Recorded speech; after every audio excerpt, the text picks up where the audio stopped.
en www.aguasmagallanes.cl. Aguas Magallanes, esto es por ti.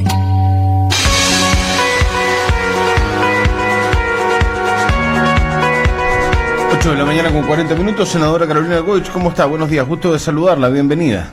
Muy buenos días, Mauricio, un gusto para mí también saludarte y por supuesto hoy día, además especialmente no solo a los magallánicos y magallánicas, sino también a la ciudad de Punta Arenas, ¿no?, que está en su cumpleaños, su aniversario 171. Así es, el aniversario de nuestra maravillosa ciudad, que va a ser noticia seguramente en el transcurso de las horas, con los saludos y todo lo demás. El tema protocolar, ¿no?, que corresponde en esta fecha, senadora. Pero hoy es un tema trascendente, el proceso constituyente. Yo sé que se va a ver en la Cámara de Diputados, pero usted debe estar seguramente de reojo mirando atentamente lo que ha sucedido en las últimas horas, lo que está pasando y lo que está en juego. Y yo hablaba hace un ratito de que hay 3 indicaciones que están en juego y me gustaría saber su opinión respecto de aquellas. La garantía de tener cupos asegurados para pueblos originarios, la paridad de género, por cierto, y también las garantías que puedan tener los independientes para competir en igualdad de condiciones respecto de candidatos de los partidos políticos. Para mi gusto, 3 puntos que son esenciales para poder avanzar en un proceso constituyente, senadora. No sé qué opina usted. Yo absolutamente de acuerdo, Mauricio, y además partir de la importancia que tiene y sobre todo la validación ciudadana respecto al tener una nueva constitución. Creo que en eso la consulta ciudadana que hicieron muchos municipios a lo largo del país fue un proceso muy bueno, que uno tiene que leer, a pesar de que tenga que ser perfeccionado, pero no hay duda ahí de la contundencia respecto de que la gente espera una nueva constitución, y por lo tanto ese es un proceso que tenemos que cuidar. Cuidarlo significa que se cumpla el acuerdo, este acuerdo que se generó desde los partidos políticos, pero para validar, para permitir, para trazar de alguna manera una ruta de participación de la gente en la construcción de esta nueva constitución. Y ahí yo no podría entender que hoy día no sea paritaria la Asamblea Constituyente, la Convención Constituyente, como la quieras llamar, cuando uno ve el peso que van teniendo los temas de reivindicaciones de mujeres, pero en términos de equidad de género, ya no solo como un tema de mujeres, sino como un tema de desarrollo, y cómo la mitad de la población no va a estar representada ahí. A mí me parece que el garantizar además que sea paritaria, esto no es solamente como tenemos ley de cuotas hoy día en el Parlamento, que sean un 40% candidatas, porque mira cómo nos ha ido, un 40% candidatas, pero la mitad más o menos en términos de elegibilidad. O sea, hoy día tenemos solo un 23% de parlamentarias mujeres, tanto en la Cámara como en el Senado. Lo segundo, pueblos originarios, y ahí créeme que cada vez que se habla de pueblos originarios se tiende a nivel nacional, ¿no es cierto?, la discusión concentrar en el mundo mapuche. Y digo, no es solo el mundo mapuche, es también el mundo de los pueblos originarios, en el caso nuestro Yaganes, ¿no es cierto?, los Cahuáscar, que también tienen que ser parte de la mirada de nuestra construcción como país, de nuestra casa común. Y en el mundo independiente, con todas las complejidades que tiene, Mauricio, porque aquí estamos hablando de un sistema similar al de la elección de parlamentarios, y uno sabe que ahí para los independientes es más difícil, y desde que el número de firmas para presentarse como candidato sea más bajo, está la posibilidad de que puedan hacer pacto para de alguna manera equilibrar y que efectivamente puedan participar todos, no solamente quienes están en un partido. Me parece que son 3 temas claves. Ayer estuve durante la tarde en la Cámara de Diputados conversando con los colegas, planteándoles sobre todo la importancia de que se genere acuerdo, porque lo último que hay que poner sobre la mesa es que estamos sobre los plazos. O sea, si esto no se resuelve esta semana, no se va a cumplir el plazo para el plebiscito en el mes de abril. Así es, tal cual. Y tiene resquemores respecto a lo que podría pasar en las próximas horas, ¿no? Porque, claro, en forma integral el proyecto seguramente va a tener el apoyo. El punto es estas 3 indicaciones de las cuales estamos hablando, que hay sectores que no lo quieren apoyar, así de simple. Sí, mira, y en esto la UDI ha sido muy dura respecto al tema de las mujeres. Y a mí me sorprende incluso escuchar a las parlamentarias mujeres. El otro día la diputada Hoffman decía, no, es que esto para las mujeres es casi como una vergüenza, una humillación, y decir, perdón, o sea, ese discurso de que las mujeres tenemos mérito suficiente, hace tiempo lo dejamos atrás. Esto no tiene que ver con eso, tiene que ver con que se represente a la mitad de la población, y una mirada que es fundamental para la construcción de nuestro país. país, un conocimiento que tenemos que aprovechar, que no podemos seguir desperdiciando. Así que yo espero que ahí la UDI, sobre todo, entienda la importancia de este proceso. Y hemos tenido, por otro lado, déjame decirlo, también al Partido Comunista, que de repente da la impresión de que no quiere que se genere el acuerdo, que de alguna manera quiere boicotear el proceso, y uno dice ahí deberían ser los más interesados en que tengamos efectivamente nueva constitución. Así que lo que vimos, Mauricio, como alternativa es que puede ser que hoy día aprobemos, vamos a ver qué pasa en la Cámara de Diputados, que lo va a ver durante la mañana, nosotros en el Senado nos va a tocar verlo en la tarde, que se apruebe sin resolver estos temas, la ley que permite introducir el mecanismo del plebiscito para el cambio de nuestra Constitución, que esa es la reforma constitucional que habilita el poder hacer el cambio, y que a la par se plantee una propuesta de modificación de ley orgánica donde vengan estas materias, y eso yo creo que nos permitiría tener el quórum suficiente, o sea, la cantidad de votos que necesitamos, pero esa segunda ley habría que aprobarla sí o sí en enero, ¿ya? Esa es una de las posibilidades para poder salir adelante con los 3 puntos que, te insisto, yo comparto tanto como tú, y además es el ánimo mayoritario en el Parlamento. ¿Se va a trabajar en febrero al final en el Congreso o no? ¿O se va a salir de vacaciones? Mira, ahí ayer sobre todo la gente de los equipos, los funcionarios estaban bien preocupados por eso, y uno dice ojalá puedan todos descansar febrero. Y para mí lo más importante, Mauricio, es si cumplimos con las tareas que tenemos. Ayer estuvimos hasta las 12 de la noche porque teníamos que sacar adelante el reajuste y ningún problema en hacerlo. Hoy día probablemente la jornada también va a ser hasta tarde, y a mí lo que me gustaría es que nos pusiéramos metas de qué cosas queremos dejar aprobadas en enero. Tiene que ver más con eso. Ya yo no entendería, Mauricio, que el proyecto de reforma previsional, cuando todos los chilenos, ¿no es cierto?, en esta última consulta dijeron que el principal tema era las pensiones, no entendería que no salga de la Cámara de Diputados en enero.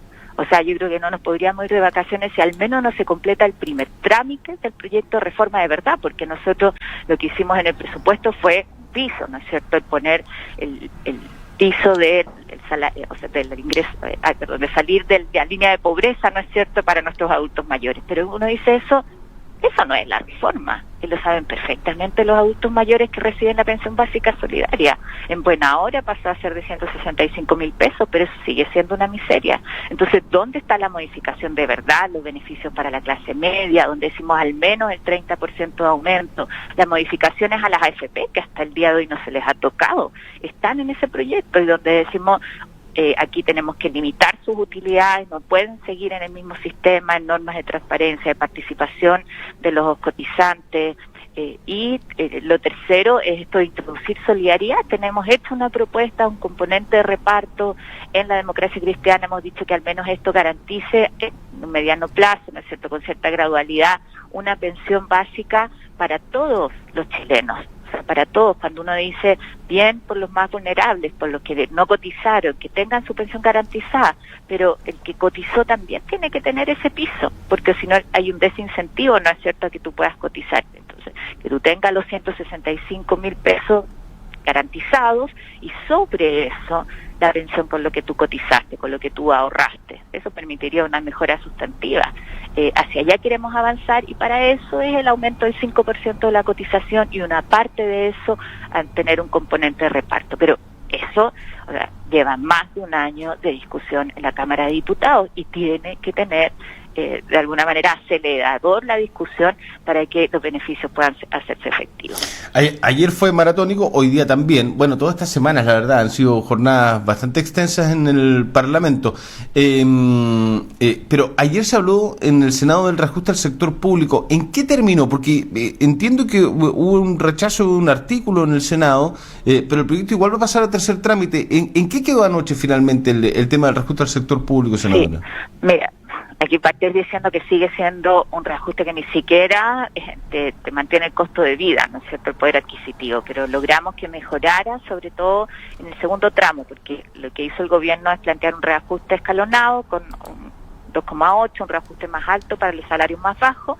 Inicialmente eso era como hasta 1,5 millones, y logramos ayer que sea hasta 3 millones de pesos, y sobre 3 millones de pesos se duplicó.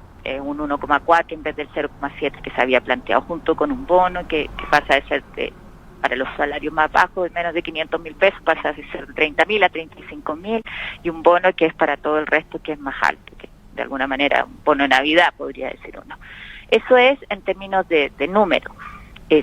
Nosotros lo aprobamos el día de ayer, hoy día debería verlo la Cámara que lo había aprobado. Si lo único que se rechazó, Mauricio, es una norma que no tiene nada que ver con el reajuste. O sea, es que de verdad la discusión ayer era impresionante porque eran más de 70 artículos y había muchas cosas que uno dice no se discuten en el presupuesto, o sea, en el reajuste. El reajuste es una ley bastante acotada por un año, y uno de los artículos que justamente el que se rechazó lo que buscaba era permitir el teletrabajo en 2 municipios, en el municipio de Las Condes y Lo Barnechea, facultando a los alcaldes para eso respecto a sus funcionarios municipales. Entonces uno dice, más allá de si estoy de acuerdo o no con el teletrabajo, yo particularmente creo que es algo que para muchos funcionarios y sobre todo para muchas mujeres es muy beneficioso, el poder hacer parte de tu jornada en la casa y acomodarla, pactando con el empleador.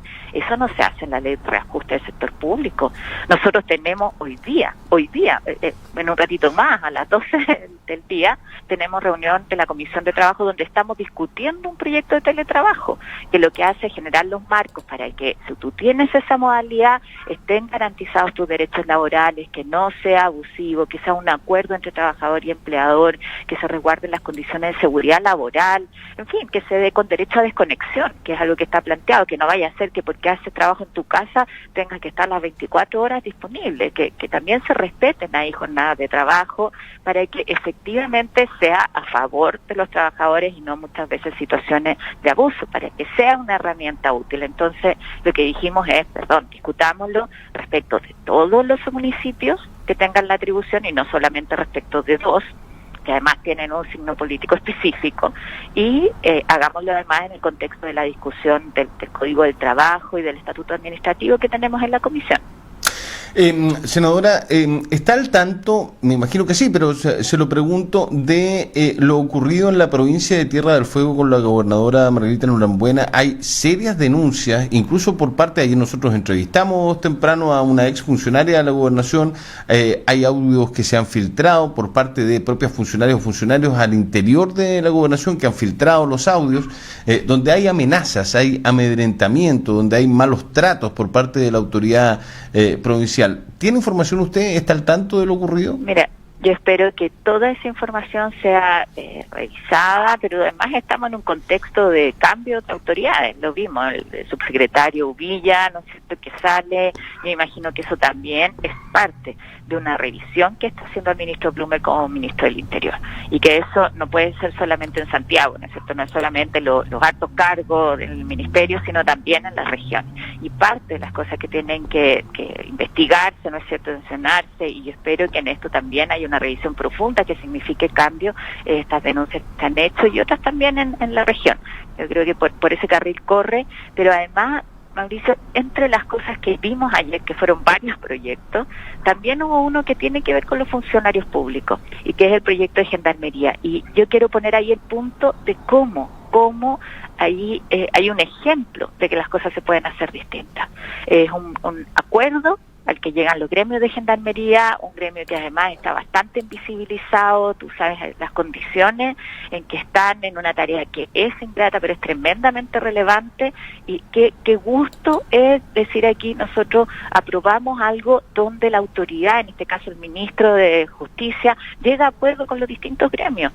Partió esto en movilizaciones, acuérdate, con momentos más tensos, pero finalmente lo que se hace es pensar y poner al frente a los funcionarios de gendarmería y generar acuerdos. Y ahí me gustaría que ese fuera el tono que en general se tenga respecto del respeto de la carrera funcionaria, de la mejora de las condiciones laborales de los funcionarios públicos, de sus condiciones salariales, porque ahí está demostrado que se puede en un proceso de diálogo, pero sobre todo de respeto, de buen trato a los funcionarios públicos. ¿Le llamó la atención, le sorprendió la salida de Rodrigo Uvilla? A propósito de lo que usted misma dice, y porque además también le cuento que en las últimas horas acá, ahí en la tarde, media tarde, se comenzó este rumor, que siempre parten así los cambios, el rumor de que vienen cambios de autoridades regionales nuevamente por evaluación, por algunas seremis que han estado mal evaluadas, según la información que se maneja, que deberían haber cambios en el gobierno regional en los próximos días, pero de la mano también con la consulta que le hago es que si le sorprendió la salida de Uvilla, que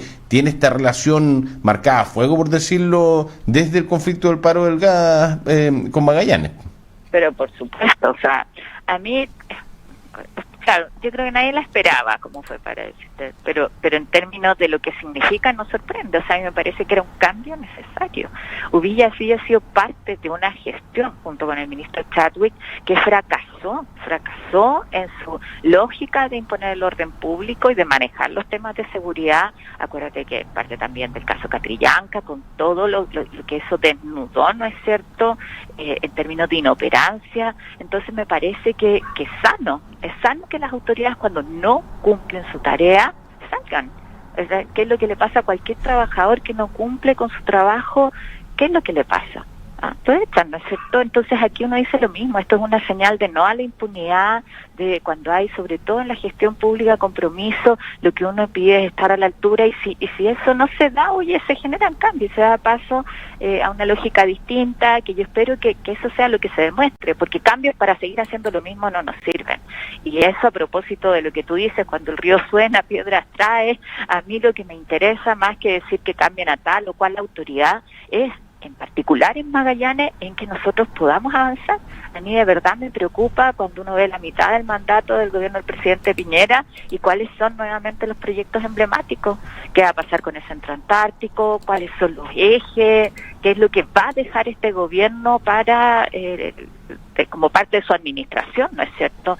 Nunca revisamos el plan de zonas extremas, nunca se hizo un proceso participativo al respecto. Entonces no sigamos perdiendo tiempo, porque finalmente eso redunda en pérdida de puestos de trabajo, en disminución de la actividad, en disminución del desarrollo, en mejoras de la calidad de vida para nuestra gente. A propósito del presidente, la última consulta, senadora, dos noticias que poco salen en los medios, pero sí en medios digitales, ¿no? Ayer se admitió una querella contra el presidente Sebastián Piñera por crímenes de lesa humanidad, una querella presentada por el senador Navarro. Y además, los diputados aprobaron una comisión investigadora por los negocios de la familia Piñera Morel en paraísos fiscales, a propósito de bancar, de este tema que lleva hace tantos años. ¿Cómo ve? Estas situaciones son muy complejas cuando se trata de la primera figura política de nuestro país, como el primer mandatario, el presidente de la República, Sebastián Piñera.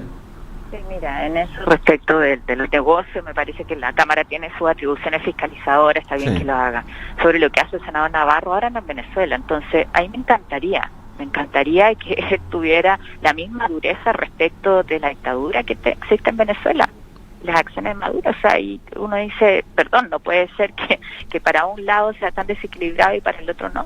O sea, ni siquiera reconocer que en Venezuela hay una dictadura. Es muy distinto un presidente que ha sido elegido democráticamente, que yo creo que ha tenido una gestión fatal. O sea, yo soy absolutamente crítica y creo que ha quedado en evidencia, y te hablaba de la inoperancia de este gobierno, a la cabeza el presidente Sebastián Piñera. Pero no nos perdamos, fue elegido en democracia. Y hay ciertas reglas que nosotros tenemos que respetar y que tenemos que cuidar de nuestra democracia, que ha quedado demostrado que es más frágil de lo que pensábamos. Entonces, en eso lo que uno espera es que el gobierno aprenda, que en esto genere los cambios necesarios, que se abra al diálogo. Yo creo que hay cosas que son valiosas, pero uno ve ahí como la tentación permanente, ¿no es cierto?, de querer caer en que esto es una agenda de represión y orden público, más que una agenda potente en materia social, donde ahí volvemos, pensiones, salud, está clarito lo que la gente necesita, pero cuidado con este juego a veces, que en declaraciones altisonantes lo que puede hacer es poner en riesgo nuestra democracia. Oiga, senadora, ahora sí lo último, a propósito de la campaña antártica que ya comenzó y de la tragedia del Hércules C-130, ¿hay preocupación en ustedes los parlamentarios respecto de las condiciones, las mantenciones, o están pendientes de la investigación que se está haciendo respecto de este accidente, tomando en consideración que, por ejemplo, el 2016, este mismo Hércules C-130 ya había tenido un desperfecto, había tenido un llamado de alerta con el tren de aterrizaje, al parecer una cuestión eléctrica, que finalmente sí pudo aterrizar sin ningún problema en el Carlos Ibáñez del Campo, pero pudiendo activar el tren de aterrizaje de forma manual? ¿Cómo ven ustedes como parlamentarios esto? Para nosotros se ha convertido, para los Magallanes, magallánicos, por algunos sectores de los magallánicos, el viajar a la Antártica en algo que no es tan lejano, ¿no? No es ir a otro planeta, es ir a la Antártica y se demora lo mismo uno que ir en un viaje directo a Santiago. No es una cuestión tan extraña, sobre todo para los medios, para los guías turísticos, para los científicos, etcétera. Hay muchos sectores que viajan mucho a la Antártica. ¿Cuál es la preocupación por parte del sector parlamentario de la región, senadora? Mira, bueno, ahí lo primero es que creo que hay que ser muy cuidadoso con las especulaciones en una situación de tanto dolor para la Fuerza Aérea, para la región, para 38 familias, y uno espera que ahí avance la investigación con todas las dificultades que tiene para poder saber en lo posible, ¿no es cierto?, qué es lo que sucedió. Yo tengo la mejor opinión del rol de las Fuerzas Armadas, en particular además en la región y en la Fuerza Aérea, y de la rigurosidad con que hacen su trabajo. Cuántas veces efectivamente uno ha tenido que viajar en un avión similar y ve en el fondo el profesionalismo con que trabajan. Hemos viajado con presidenta Bachelet, con el presidente, o sea, en viajes relevantes, ¿no es cierto?, y lo que uno esperaría es que esto sirva más bien para tomar conciencia en la Antártica y de los riesgos que tiene, de las dificultades, sobre todo del valor de la gente que hace patria allá, y de la importancia que tenemos nosotros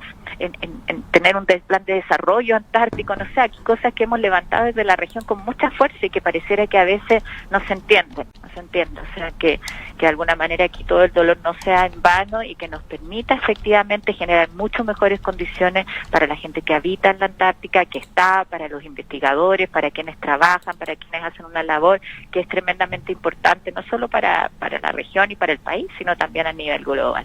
Senadora, un gusto conversar a esta hora de la mañana, que tenga buena jornada, en un día trascendente, claramente.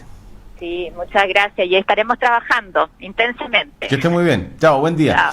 9:01, pausa y conversamos con el consejero regional de Tierra del Fuego, Andrés López. Hola, soy Forestín. Protejo nuestra flora y fauna frente a